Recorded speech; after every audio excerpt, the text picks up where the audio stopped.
Hi, welcome to the latest sneak peek into the soap week ahead. Ben Mitchell's got a lot on his hands, as well as his conscience, as he locks Phil in the house to prevent his drunken dad spilling about Heather's death. But Phil gets out and heads to the club for more drink. Ben finds him and they argue about the murder, with Shirley nearby. Ben thinks Phil is about to turn him in when the police arrive and confesses all to a stunned Ian. Shirley didn't actually overhear Phil and Ben, and they reunite after Phil tells her he loves her. But what will Ian do now that he knows the truth? Meanwhile, Jay's gotten himself into a state with hay fever tablets and alcohol, and rambles to Abby about not meaning to kill her. Where will it all end? Well, this week it finishes with a family meal at Argy Bargy. Can't imagine the happy Mitchell family will last long. The Branning household, meanwhile, welcomes Alice with a mass argument, plus the police arriving with a search warrant for Derek.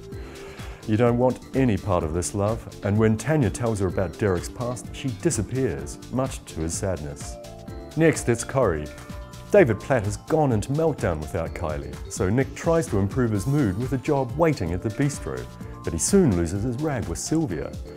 Nick, meanwhile, argues with Eva about her moving in and decides to go on a night out to a lap dancing club with David. And guess who's dancing? Nick hastily gets David out before he sees Kylie, but confronts her later and takes her to a hotel to try and persuade her to return to the street. It does the trick, and she returns to a delighted David. Not so ecstatic is Eva, who finds the hotel bill and thinks Nick's been cheating. Then she finds a thank you text from Kylie on his phone.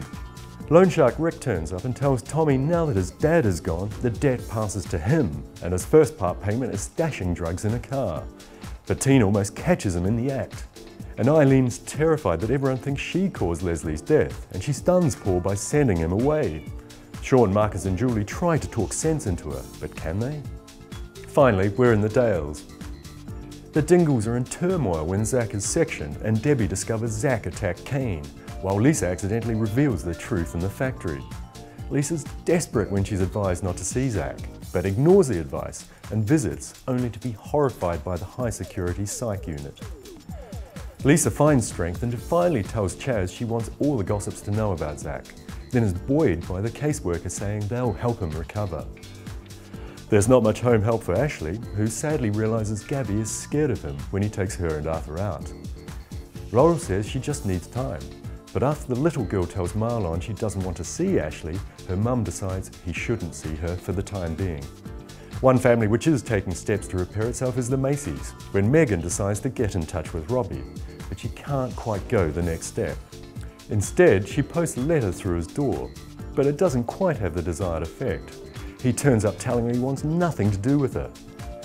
Declan later tries to convince him that Megan does care about him, but healing this relationship may take time.